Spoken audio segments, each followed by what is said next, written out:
Well, hello and welcome to part two of this leadership series on helping you develop stronger relationships. In any kind of relational marketing business, you've got to come to a place where you understand that relationships are king. They're what everything flows from. And that's why we spend so much time focusing the concept of a culture of honor, because a culture of honor is the foundation of treating people with love and respect, period. Not based upon who they are, what they've done, but because they're children of the King, because they're great creations, because you see what is good in them without tripping over what is not good in them. Call it namaste. The divine light in me bows to the divine light in you. Call it um, uh, God's laws of honor and caring for people and reaching out to people as if unto the Lord Himself, right? Just treating people as a magical, amazing, beautiful, miraculous creation. And relationships are everything. So I'm gonna continue down this subject matter with you for a few weeks, probably a few months in all reality, because there's a lot to it, and I hope that you'll get a lot out of this. In the first section, we discussed the number one key in a relationship, and that is that you chose them. Life is a choice. You're not a victim, right? You're not controlled. You're a free human being, and you have the ability to do whatever you want. It's just in a culture of honor, you begin to realize that everything you will do is a representation of the love and grace and honor in you. So you would never act dishonorably because it isn't part of you. It isn't who you are. That's why this foundational piece of honor is such a crucial thing. But key number one is I chose you. So when you're in a relationship, with your spouse or a friend or someone on your team or your mentor, first and foremost, you decide I chose you. Number two is recognizing the battle between powerful and powerless. And we just spent a lot of time in Unit 1 talking about that. But basically what it boils down to is we have things that we do that represent a powerful person. That is not a loud, crazy person. That is a person that knows who they are in such a way that they don't demand anything from anybody, right? They're able to show people how to treat them. They're able to treat people in the way that they want to be treated. They're able to play above the tit for tat and this and that, and well, you did this and I did that, or you make me feel. They just don't do that. The powerless person does that, and the powerless person takes on one of three roles, right? We discussed this. First is the victim, right? Woe is me. You need to come fix my problem. Or two, the bad guy. You're just going to dominate and yell and scream and cuss and be angry and fight. Or three, you're going to be the rescuer. You're going to be the person that comes alongside everybody and what's wrong and how can I help you? And you find power in your ability to rescue others as compared to power coming in from your true identity of who you are as a human being. That your self-image and your identity is not based on what other people say or what you do for the people, but on who you are as a masterful creation. So it's very important that you understand that battle between powerful and powerless. I'm going to jump into a little deeper question today, and that is, what is the goal of your relationship? Okay, in the books that I've read recently, they basically say you got two options that it breaks it down. You're either interested in moving forward or moving backwards. You're either interested in creating intimacy or creating space. You're either interested in connection or disconnection. All the same thing. And so you have to make a decision in every single relationship. What is your goal? What is your goal? Is it connection or disconnection? And then come to that place where everything about you honors that decision. If your goal is disconnection, you don't need this series. If you're interested in abandoning or leaving or checking out or not being loyal and committed to people, then guess what? This is no good for you. Just go ahead and click the stop button. There's no value for you. If you're interested in learning how to create connection, then you're going to have to basically come to the grasp with the 5 basic pillars of creating quality relationships. And I'm sure there's more, but I'm just going to give you these 5. Number 1 is you must protect the love. Okay? Love has 3 components to it, right? There is a action, there is a commitment, and there is a result. So there's something we do. Action. Love has an action to it. There is a commitment to it, means I'm going to stay consistent regardless of how you respond. And the result is you feel loved, you feel safe. There's no anxiety. We know as anxiety increases, love decreases. So we've eliminated that equation. We're increasing love and increasing the trust. Number two is to protect the friendship. Now, I know love and friendship are very similar, but in some cases, you're talking about someone that's just a dear friend. And maybe it's a little different than obviously than the love you have for your spouse or your children or your mother or your father. But love is still a big part of it. But the part of the friendship concept is that you're going to protect that. You're going to recognize that this friendship is a vehicle. That's why it's called a ship. It's two people or multiple people moving in a direction. So you're going to protect the unity, the sanctity of that relationship. Number three is you're going to learn to be powerful. In order to have great relationship, you cannot be, powerless. You cannot be susceptible to other people's negative influences. You cannot be a thermometer. You must be a thermostat. You cannot react. You must respond.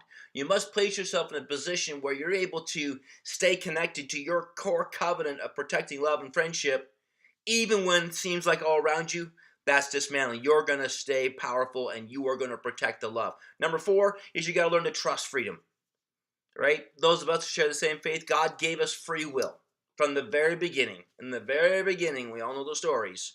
He's given us the ability to choose. We must have that same role in our relationships. We cannot control anybody. On our best of best days, we're able to control ourselves, let alone anybody around us. So we must trust freedom. We must trust that people will make quality decisions. If everything about you comes out of a fear doctrine, which we know that's not of God, but if it comes out of fear, like if I give you freedom, you're going to hurt yourself, you're going to burn yourself, you're going to hang yourself, you're going to speed, you're going to be corrupt. If I believe in my DNA that without control, you'll go to disarray, I got no hope.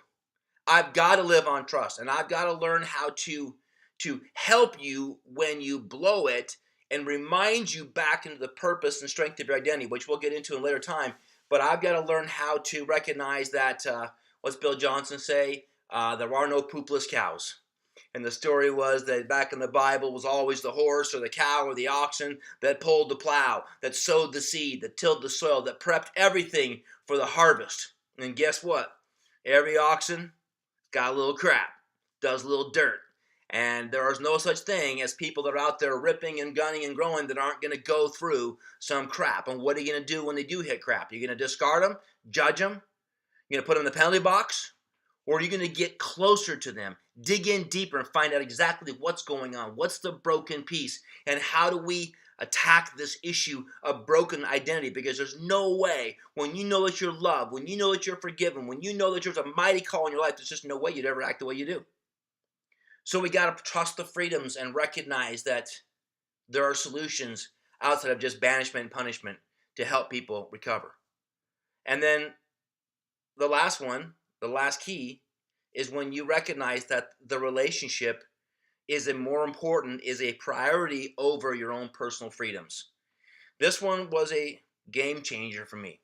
When I recognized that my relationship with Shelly was more important than anything else, other freedoms I had, well, that's me, or I've always been that way, or that's what I do, or, blah, blah, blah. And I had to decide, I'm either going to protect this relationship with everything I am, or I'm going to continue to say, well, that's just me, that's what I do, whatever. A lot of people say, well, I've always drank, well, I've always swore, I've always chewed tobacco, you know what? When you come into the light of recognizing that you're building a relationship, and this relationship is covenant, you're going to protect it. And you're going to recognize that your personal freedoms may not be as important as maybe you once thought they were. It's a maturity to recognize. It's like a mother having a baby and recognizing, guess what? I'm going to dedicate my body to this human being for the next 2 years, whether that be birth or nursing or just recovery. It's playing beyond the situation, doing whatever it takes, and that's how you protect the relationship. So when you get those 5 basic fundamentals in a relationship, protecting the love, protecting the friendship, being powerful versus powerless, trusting your freedoms, knowing people are going to do things, but you're going to trust that they're going to make good choices, and you have a solution when things aren't, and then you're going to protect the relationship at a point where you say, look, I'm going to protect this relationship at a higher priority than my personal freedoms. When you get those 5 things squared away, guess what, folks? You're going to see a major explosion. So here's my question for you. How's it going on your connection with people? If you've chosen disconnection, if you've chosen connection, and you said, I'm committed to connection, then here's my question for you. Are you willing to be vulnerable, or have you become afraid to be vulnerable? This is a big subject, and no one ever wants to admit that they're afraid, but what do? If you've been lied to, you're probably have some intrepidation about that. If you've been burned, if you've been cheated, if you've been invalidated, if someone's laughed at you, if someone's ignored you, if you've been vulnerable and lay it out there and they just kind of like, what? And they blow you off like you're invisible, that's tough. And I know several people, myself included, that would cry out for help. And it was like you were talking to a ghost. They'd hear it and, well, go figure that out. That's up to you, man. And so when you go through those things, sometimes you become afraid. And when you're afraid to be vulnerable, then you put something in place of that vulnerability. And this becomes one of the great wedges in relationship. You put anger in the place of vulnerability and you just kind of rampage. Or maybe you hide behind your children and you're just a super mom or super dad and, driving and doing everything, as compared to being vulnerable to most important relationships like your spouse or people in your life you're working with. Maybe you hide behind your work and you're so busy, so you hide there. Or maybe you just hide. Maybe you just unplug and you're hard to get a hold of and you reach. Why do we do this? It's because we're trying to protect ourselves from being hurt again. So what do? Give up? Blame others? Or are we going to dig in and find out what's going on and where is this wedge in your life? Because if you want people to trust you, they have to know you. If you want people to like you, they have to know you. They have to feel like, trust, and commitment. If people are going to be with you. And if you're going to be involved in a serious relationship, they got to like you, love you, and know that you're committed to them. If you're going to be in a business relationship, they got to like you, trust you, and know that you're going to be committed to them. These are crucial. The problem is that most people don't really know how to express this. And that's why I'm going to ask you all to pick up that book by Gary Chapman, The 5 Love Languages. And yes, I'm going to go through them in a little bit of detail here in a minute because most of you already know what they are, but I'm going to talk to you about it from a couple different angles. But if you don't know your love language, if you don't dig into learning other people's love languages, then you're relying upon luck. You're just hoping that they feel you. And what happens in a lot of relationships is they get to a point where they say, well, you should know by now. And you should read my mind. And I would say one of the most cowardly forms of things you could ever do is ask people to read your mind. You know why you're asking that? Because you're afraid to tell them what's on your heart. And the reason you're afraid is because you've been lied to, ignored, you've been burned, you've been laughed at, so I get it. However, if you want to have breakthrough moving forward, you got to learn how to break that stuff off. You've got to learn to create what we call intimacy. Into me, you see. This is what's going on inside of me. It's not your fault. This is what I'm feeling. This is what's going on inside of me. And the idea of this is so that people can understand how to show love to you. And hopefully in your transparency, they then drop their veil and they begin to share with you what makes them tick. What's their love language through stories. And so one of the questions I love to ask people when I'm trying to get to know what they're all about is I ask them, tell me about the most influential mentor in your life that you've had a chance to personally spend time with outside of God and so forth in a historical perspective. I mean, the person that you have actively done something with. Who is that person? All right? Secondly, I want you to describe them. And then thirdly, I want you to tell me why you place them at such value. What is it that they did that made you feel so special that you would consider them the most valuable, most influential, most positive resource in your life?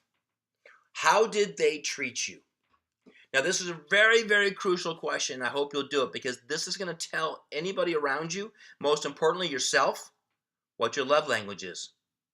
And you were either going to be, you were impacted them because of quality time, you were impacted because of words, you were impacted because of gifts, you were felt it because they took care of you, you feel this way because they nurtured you and hugged you and loved on you, like my mom as an example, okay? So the question is what language do you speak? And then how can you go about learning the language of those around you so you can begin to speak in their languages? Here's the problem. Most of us try to speak love in the language we speak as compared to speaking love in the language they speak. This is where we talk about that the relationship is more important than my personal freedoms. This means I'm going to take time to study you, to understand what's going on, so I can speak your language, not my language. It's a bit self-absorbed to expect you to speak my language when it's all about you I'm trying to connect with. If I want to connect with you, I got to speak your language. So let's talk about these things a little bit, and I want you to really think about that person in your life that really made that impact and why. What was it they said? What was it they did? What was it they gave you? What is it about that? I want you to think about it, because a lot of people think that their love language is something, and I find that oftentimes it is not. I find that most people, they think their love language is in the area that they lack the most. I'm deprived for touch, so my love language must be touch. I'm deprived for spending time with the people I love because I never get a chance to spend time with them. We typically think those are love languages because we're deprived, when in reality, that's just a deprivation. It's important to understand that, and it's important to discuss that, but it's not your love language. Your love language is what happened when you named that person in your life the most influential. So if we look at the five languages, we always start off with touch because it's kind of the easiest one. Most men think that they're a touch love language, and the reality is it probably are not. There aren't many men that don't like being touched. There are a few, if they've been abused or beaten and so forth. Like my dear friend Dave Severin, we used to go fishing, and he said, the one thing you never do, Brad, is never touch my head. I'm like, whoa, all right. You tap someone on the back of their head, or you knock their hat or something. He goes, that's the one spot on my body. No, not the one spot, but he's like, that's just something. And then one time the guy kind of hit him in the head, like, hey, fish on or something. And he goes, don't ever touch me like that again. And I don't know what happened in his life, but it was a big thing to him. So sometimes touch is a real negative. But the reality is, if they have a love language of touch, the touch meter is always running. And they're counting the nanoseconds since the last touch. And unfortunately, they're counting the minutes in between, and as the minutes pass, the anxiety increases because they haven't been touched. So if your partner is touched, then all you got to do is love them, talk to them, get in their space, nurture them, rub their back, just give them a hug, just high five them, just fist pound, just give them a love, just do it without it being obligatory. Because here's the biggest killer for the love language of touch: obligatory public touch, to make an impression amongst people, but you don't really mean it. It's like people that are lovey-dovey in front of anybody else, but at home they're about ready to kill each other. I've seen it many times. So I want to say that you need to study this, and you've got to need to learn how to communicate this need honorably. If someone likes touch, that doesn't mean they like sex. Doesn't mean they might not. They might. I don't know, but doesn't mean it is. Touch might just be hold my hand. Touch might be just notice I'm here. And I'll just tell you this. Unfortunately, most people still operate in a powerless realm. And a powerless person, when they're not touched, you're going to get their worst. And we don't do things to avoid their worst. We do things to explode their best. And so recognize that that's the case and dig in on it, okay? Second thing is acts of service. And, this maybe is a little more common for women, but at the same time, a lot of men bury themselves in their jobs saying they're serving their family. And I don't know if it's the case or not, but basically the currency of the love language of acts of service is intentional acts of service, okay? It's the flow of intentional acts of service, okay? An acts of service, basically, person is always kind of has the video cam recording, and they're going, okay, since I left, what got done? Did they do the dishes? Did they put things away? Did they get that junk out of the yard? It's the kids, it's the spouse, it could be food preparation, it could be scheduling things together. But in acts of service, basically, unfortunately, they have this constant record-keeping thing going. And you got to find a way to speak to that language by anticipating the needs of those that speak this language. This is really where it boils down to, because if you don't, the quiet bitterness begins to manifest. Again, powerful people have these issues. Powerful people to say, this is important to me. This is how I feel. I need to feel this way.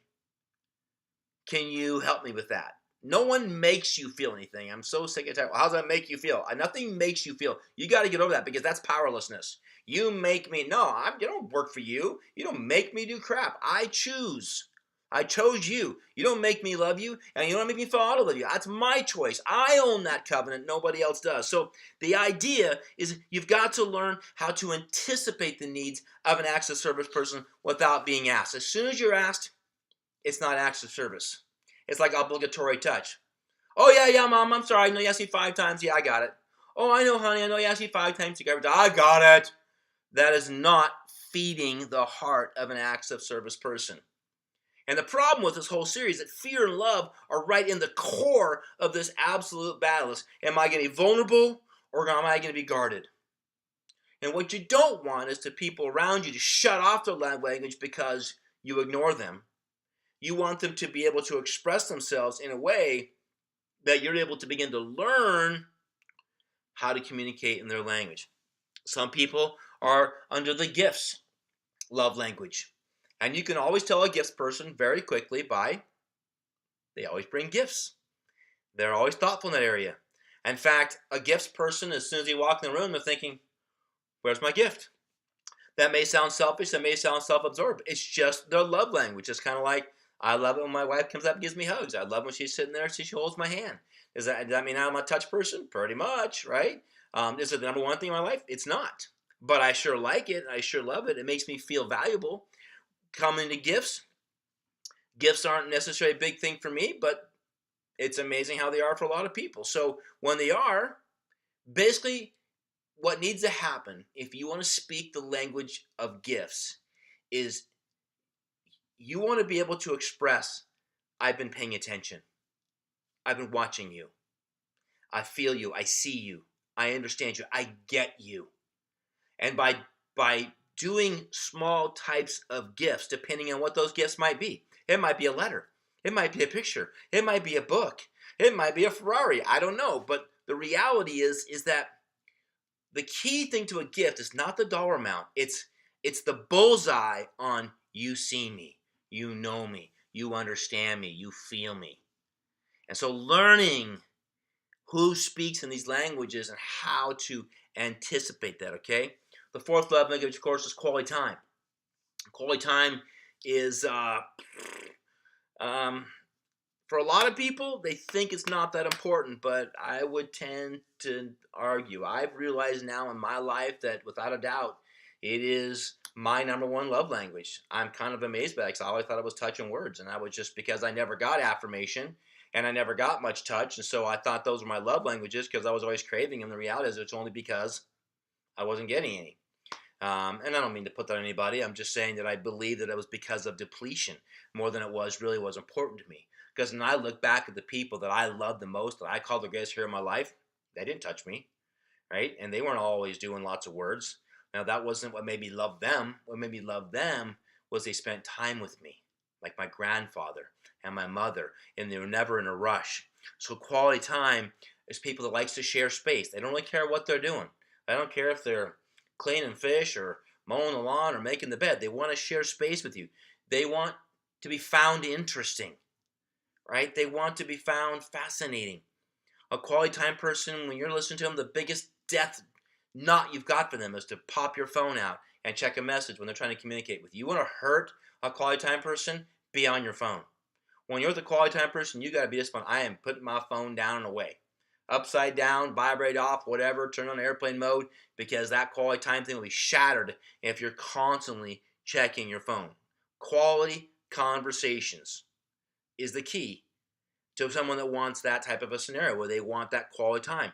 The level of genuine interest becomes the key over the quantity. If you think, well, I don't have time for all that. It's the level of genuine interest that you take in that 3, 5, 6, 7, 8 minutes.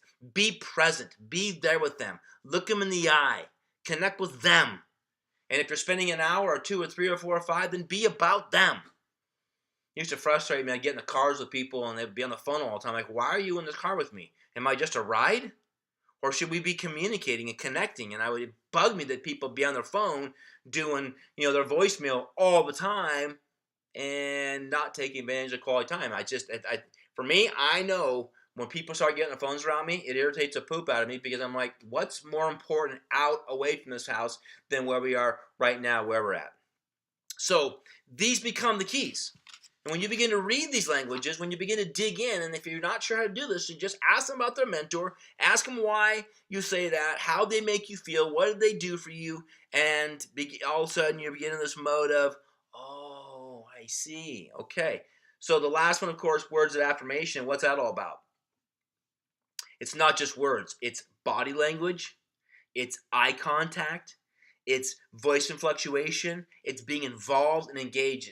Words are powerful, but how you say the words is everything, right? I mean, we know that, but if you're talking to a words person, man, it's the spirit of the words that are equally, if not more important than the actual words themselves.